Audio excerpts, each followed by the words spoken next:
कोई गलती हुई है तो वो कहेगा जी गलती होगी, मैंने बीड़ी पी ली या कोई देव पूज लिया या कोई अन्य गलती होगी, तो उसका समाधान दिया दाता ने कि आपका कनेक्शन कट गया, इसको पुनः सुचारू करवाइए, शुद्धिकरण मंत्र की करा ले और फिर से शुरू हो जा, आगे गलती ना करना। तो ये थोड़ा सा ऑप्शन इसलिए लिया है परमात्मा ने कि इस काल ने पूरे मानव को अज्ञान से भर रखा है और एक परिवार में एक या दो ही परमात्मा का बच्चा प्रथम आता है और वो कोई ना कोई ऐसी समस्या उसके आगे अड़ ही जाती है जिस कारण से संघर्ष करते करते भी गलती बन जाती है। तो फिर उसके लिए बताया जाता दोबारा उपदेश ले और आगे भगवान को याद करके और मर्यादाएं खंड नहीं करना, नहीं तो भक्ति नहीं चलेगी।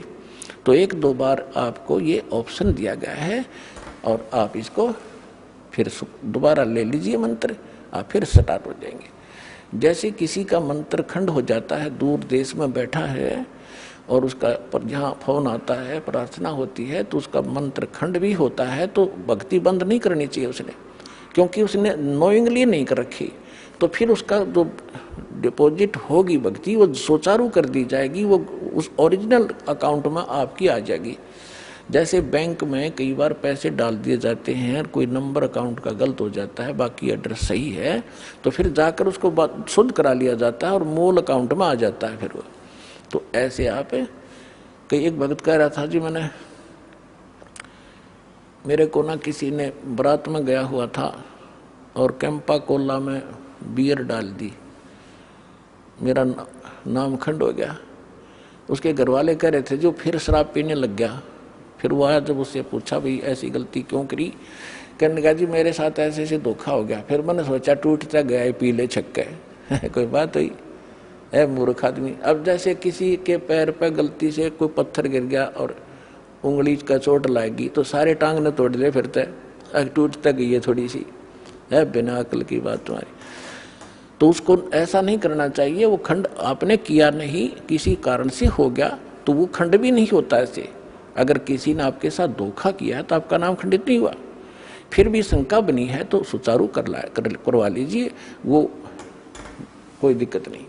और भक्ति नहीं छोड़नी चाहिए, वो करती रहनी चाहिए। किसी भी कारण से खंडित हो भी गया है, साधना करते रहिए, लेकिन इस उद्देश्य से कि फिर माफी मांगूंगा या घर बैठ के करते रहे तो बिल्कुल कभी अकाउंट आपका नहीं जुड़ेगा, सदा के लिए खत्म हो जाएगा।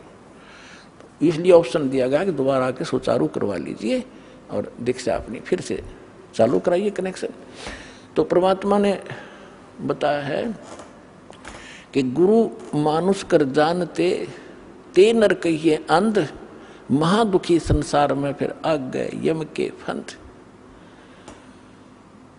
अब गुरु जी के सामने कैसे व्यवहार करें, कोई अभिमान शब्द नहीं मुख से निकले। जिन बातों से गुरु दुख पावे उन बातों को दूर भगावे।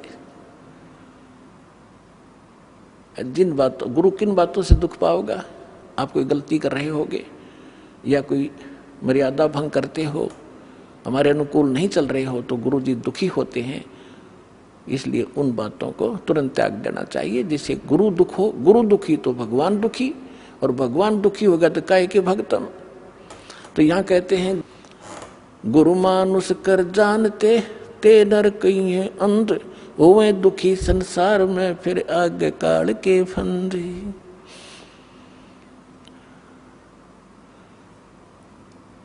गुरु को पुरुष कर जाने और पूरे गुरु की सेवा ठाने। तो जो प्रसंग चल रहा है कि आप जी ने गुरु जी को परमात्मा मानना चाहिए, गुरु जी को एज ए गॉड ट्रीट करना चाहिए। क्योंकि जब आप यहाँ से शरीर छोड़कर जाओगे, जैसे आपको कथा सुनाते हैं कई बार कि अजाजिल नाम के एक भगत थे, जैसा उनको गुरु मिला उसने अपने साधना की परिणाम यज्ञ ही किया उसने, और वो वहाँ जाकर उसकी परीक्षा हुई तो फेल हो गया। तो खाक परीक्षा की, खाक उसने साधना की, सामने लड़का खड़ा कर दिया और उसके वचन का है और भगवान कह रहे परिणाम कर, फिर अपनी औकात नहीं भूला वो। तो तुरंत अगर उसमें सच्चे ढंग से की होती तो वहाँ अकड़ मिलती ही नहीं, उसमें वो अभिमान ही नहीं मिलता, तुरंत कर देता। अपने बालक को, अपने बच्चे को हम कंधे बैठाते हैं, अपने बेटा बेटी को सिर पर बैठा लेते हैं, ऐसे कंधे बैठा कर उसके दोनों पैर पकड़ लेते, तो वहां क्या दिक्कत थी उस मूर्ख को? बिना ज्ञान के ऐसे मार खाता इंसान। तो पुण्यात्मा, जब आप यहां से शरीर छोड़कर चलोगे, ठीक आपकी साधना जो कर रखी है वो जैसे मूल कमल से चलोगे, और मूल कमल से चल के फिर आपका जो सब, क्योंकि मूल कमल फिर स्वाद चक्र, नाभि चक्र, हृदय कमल, कंठ कमल, फिर त्रिकुटी पर पहुंचोगे, तो यहां तक तो आपका अकाउंट